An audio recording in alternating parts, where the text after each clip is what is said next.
기준이 된 도시의 백인 중산층, 서구 사회를 잣대로 삼았음에도 아내가 어쩌면 바로 그의 때문일지 모르지만 1924년 1월 헬렌 리드 부부가 소규모 연구 지원팀과 함께 인디애나주 먼시에 도착하기 전까지는 정상적인 서구 사회 그 자체를 연구 대상으로 삼은 경우는 거의 찾아볼 수가 없었다.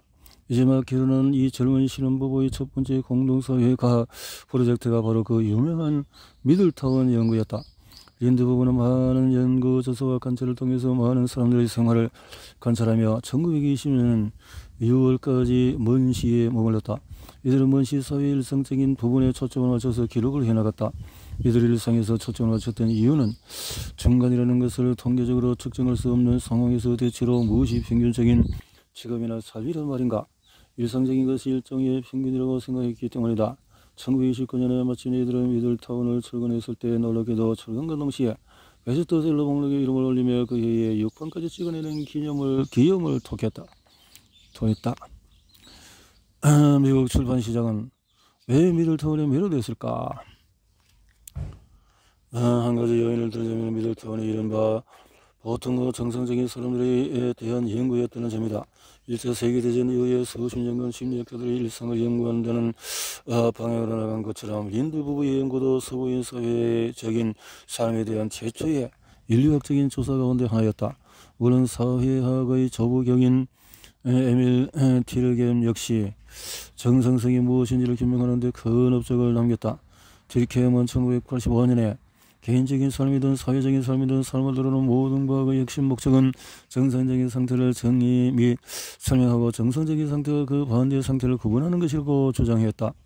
사회의 어떤 속성이나 관습이 정상인지 아닌지를 판단하려면 사회학자는 우선 그것이 자주 발생하는 지부터 밝혀야 한다.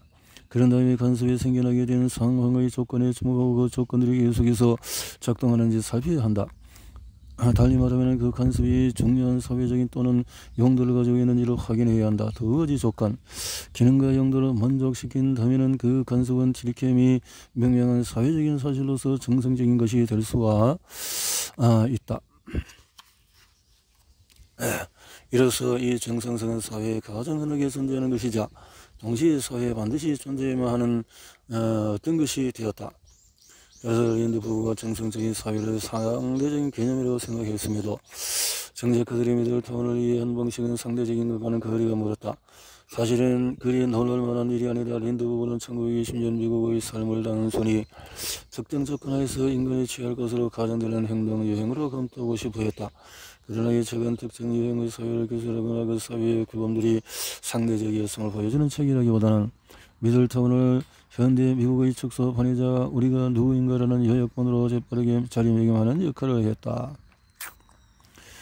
역사학자 사라이고 가 평균적인 미국인에 대해서 연구에서 지적하듯이 먼시는 사실 전형적인 것과는 거리가 먼 도시였다. 먼시와 비슷한 규모의 도시 중에서 90%는 여성 여고 고용의 비율이 먼시보다 훨씬 높았다. 먼시는 또한 비정상적인 인종적인 다양성이 부족한 도시이기도 했다.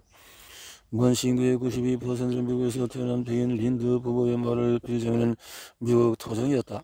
이는 미국 중서부의 다른 어떤 도시보다도 비율이 높다. 그런데다가 린드 부부는 먼시의 백인 인구만을 조사 대상에 포함시키기로 결정했다. 따라서 미들타운에 거주하는 2,000명가량의 아프리카계 미국인은 집계에 포함되지도 않았다. 이러한 의도적인 인종 파괴는 먼시에 거주하는 백인 인구 집단의 삶을 이해하는 방식도 바뀌어 놓았다. 린드 부부는 먼시 시민 중에서 3,500명의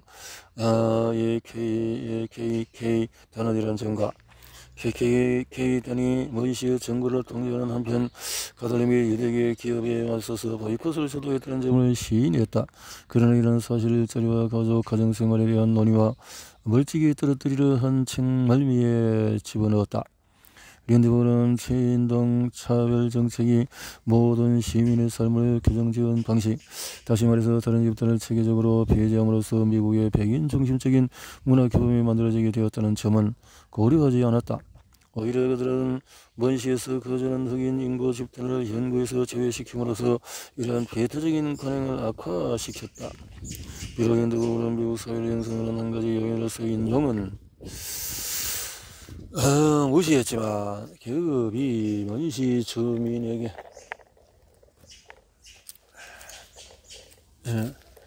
영향에 대해서는 상당히 자세하게 기술했다. 부부는 계급인지 노동계급 출신 지가 가장 중요하고도 어떤 이런 문화적인 변수라고 주장했다. 계급의 일생 동안에 하루 종일 무엇을 할지, 누군가 결혼할지, 어떤 일이 또 광신도가 될지, 장로교가 될지, 또 포도로 운전할 부익을 운전할지 등에 대한 영향을 미친다는 것이다. 노동 현장의 변화는 지난 수십 년간의 문시에서 계급 분화를 악화시켰다.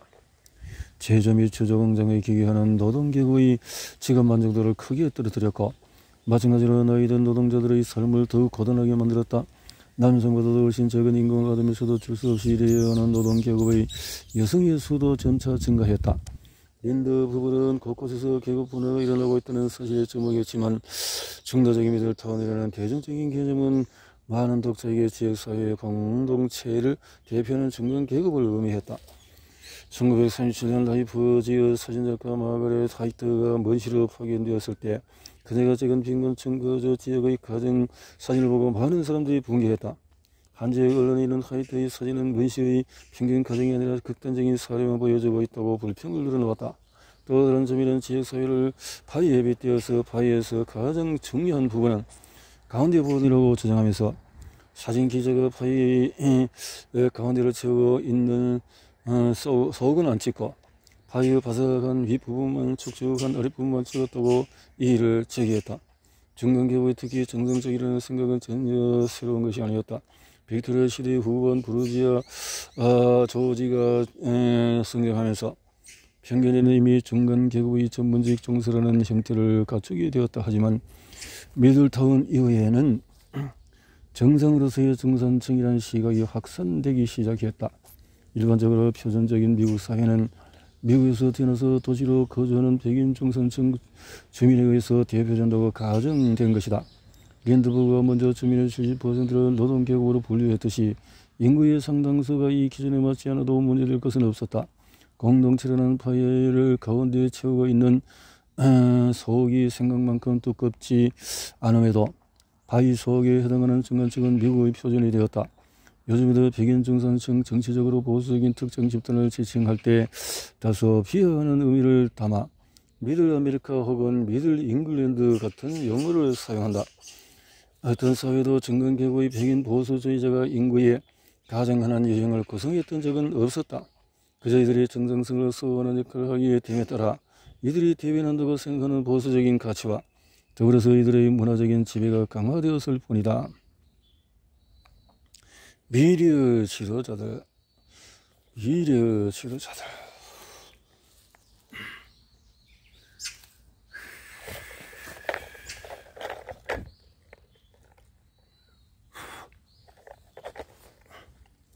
1936년 9월 존 F 케네디가 하버드 대학교에 입학했다. 부유하고 정치계와 현이 있던 집안에서 태어난 그는 대학 입학 2년 뒤에 시작된 하버드 그랜트 연구의 후보가 되기에 확실히 손색이 없었다.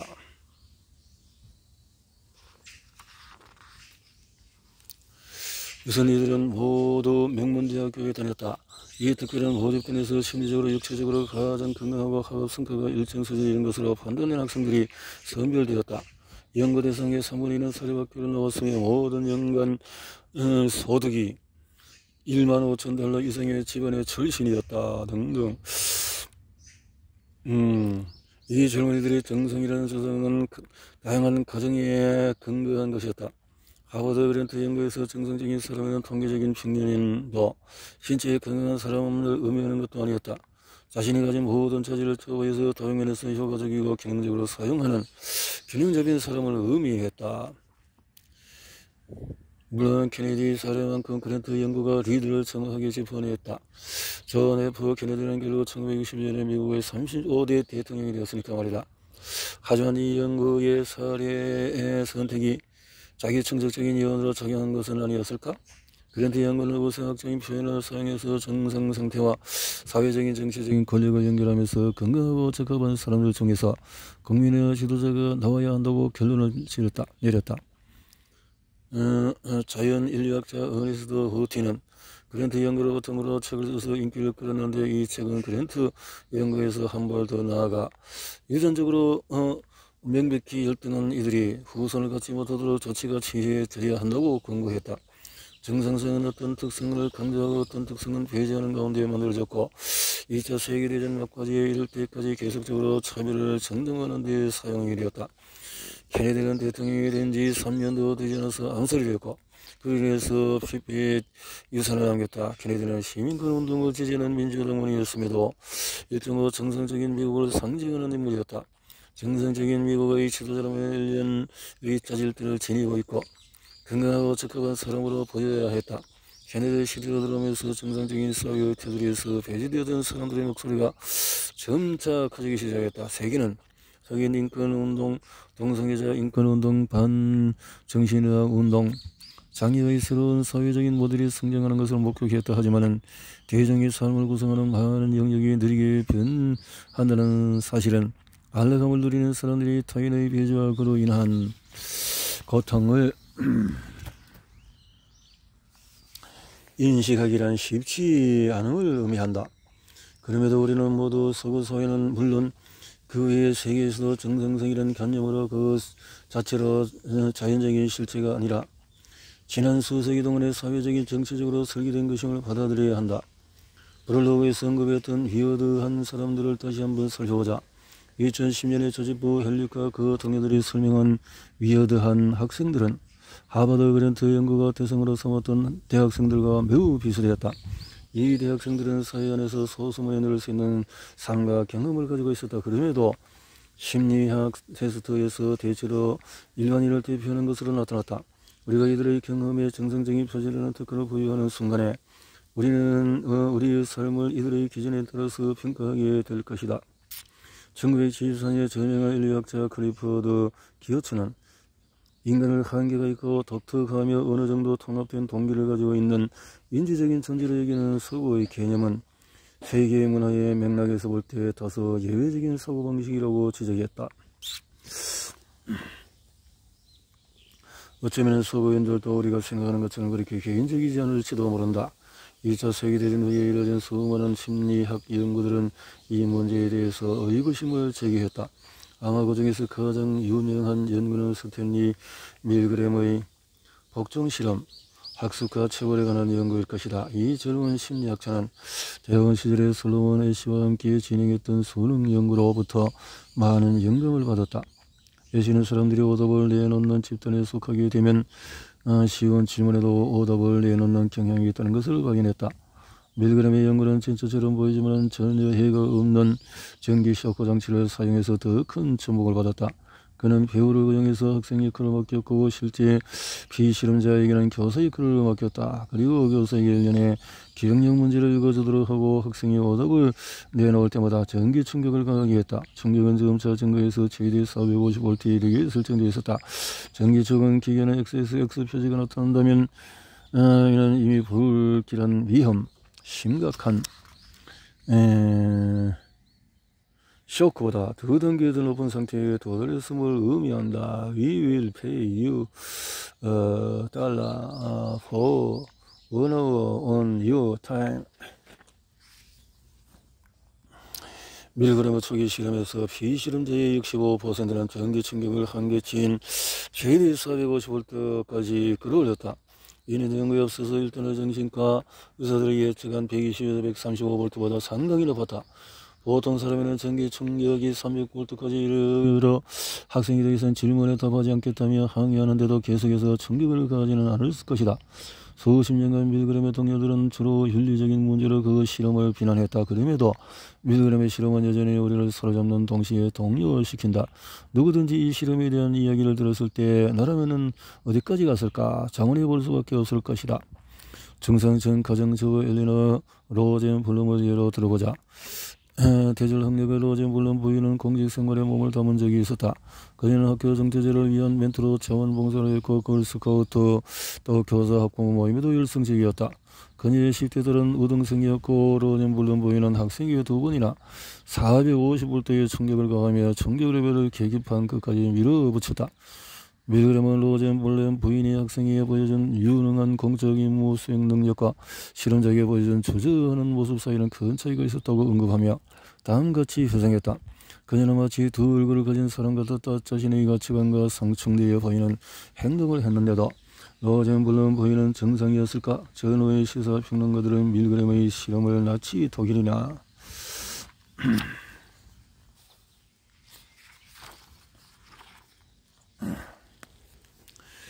냉전시대의 공산주의에 대한 공포와 연관적이며 이 실험의 선행에 따른 위험을 보여주는 증거라고 생각했다. 1963년에 스카이어 지는 이런 질문을 던졌다. 이방인을 전기 처형하라고 해달라고 명령한다면 당신은 따를 것인가? 결론은 아마도였다. 이는 전례 없이 커진 개인주의에 있었다. 그게 아니라면 저런 답변이 가능했을까? 1964년 3월 13일에 시각 1을 암시하는 듯한 살인사건이 일어났다. 피살자는 이탈리아기 미국인으로 캐서린 제노비스라는 젊은 여성이었다. 사건 발생 2주 후인 3월 27일 뉴욕 타임스 보도에 따르면 큐 왕리 식물원에서 제노비스를 따라간 살인자가 세 차례에 걸쳐서 그녀를 찌른 청년을 좋은 법정시 투철하고 존경받을 만한 퀸스 시민 38명이 1시간 반 동안에 지켜봤다. 실제 목격자가 38명인지는 확인된 바 없지만 실제 목격자 중에서 2명이 경찰에 신고했음에도 불구하고 이 38명의 정상적인 사람들은 도시 무관심이라는 신화 속에서 전설의 소재가 되었다. 20세기 중반에 이르자 정상사회는 축하할 일인 동시에 우려의 대상이 되었다. 정상이라고 해서 반드시 바람직한 것은 아니었다. 아니면 부분적이나 정상의 기준 자체가 바뀌고 있었던 탓은 아니었을까? 제노비스의 여자친구였던 메리 제노비스의 사체를 확인할 때 경찰로부터 장시간에 걸쳐서 신문을 받았는데 레즈비언들은 침대에서 뭘 하는지 알려달라는 매우 부적절한 질문도 받았다. 어떤 면에서는 제노비스 생활 방식이 자신의 죽음에 책임이 되는 것을 암시하는 질문이었다. 그렇다면 결국 정상적이었던 사람은 누구였을까? 무관심한 병원 방관자들? 아니면 인기 많은 젊은 술집 매니저와 그의 동거녀? 이 사건은 20세기 후반에 등장하는 놀만한 이야기를 관통하는 질문이기도 하다. 이 이야기들은 사람들에 의해서 인정받지 못하고 또 이따금 감춰져 있지만은 우리가 잠시 멈춰서서 찾으러 간다면 찾을 수 있는 것들이다. 오늘 정상이던 것이 내일은 더 이상 정상이 아닐 수 있으며 그 반대도 마찬가지다. 마케팅 컨설턴트 케빈 오키프가 2000년대 초반에 평균적인 미국인에 대해서 연구를 하기로 시작했을 때 그는 평범한 것에 대한 가정이 반드시 평균에 일치하는 것은 아니라는 사실을 금방 깨달았다. 가장 전형적인 미국인은 이성애자 핵가족이 아니었다. 전체 미국 가정의 4분의 1만이 이성애자 핵가족을 구성하고 있었다. 전형적인 미들톤의 본질로 여겨지는 일하는 아빠와의 집에 머무는 엄마 그리고 자녀로 구성된 가정은 2000년에 실시한 인구 센서스 결과 전체 가정의 7%에 불과했다. 평균이나 흔하다고 여겨지는 정상이나 평범하다고 여겨지는 것 사이에서 존재하는 간극은 정상성의 역사를 통해서 의도적이면서도 무의식적으로 형성되어 온 것임을 분명하게 보여준다. 하버드 그랜트 연구의 원래 의도가 미래 지도자를 찾아내는 것뿐만 아니라 그들의 이미지에 맞는 사회를 만들기 위한 것이었듯이 정상적인 사회에 대한 가정도 우리가 생각하고 행동하는 방식, 제도와 사법기구의 운영, 사회의 구조에 지속적으로 영향을 미친다. 이와 유사하게 미국 대법원이 1973년대로 없는 행위와 관련한 판결을 내린 데 참고하고 밀러 테스트 역시 오늘날의 공동체 기준에 부합하는 평균들이라는 믿음에 근거했다. 두 나라의 사법체계는 정상의 기준이 변한다는 것을 인정한 한편 모든 시대는 평균적이거나 합리적인 혹은 정상적인 사람이 존재한다는 것을 의심치 않는다. 그런데 정상적인 사람은 누구인가? 소위 말하는 크래품 옴니버스 남성 인가? 우리가 지금 살펴봤듯이 그런 사람은 사실 존재하지 않는다. 사실 존재하지 않는다. 정상인가?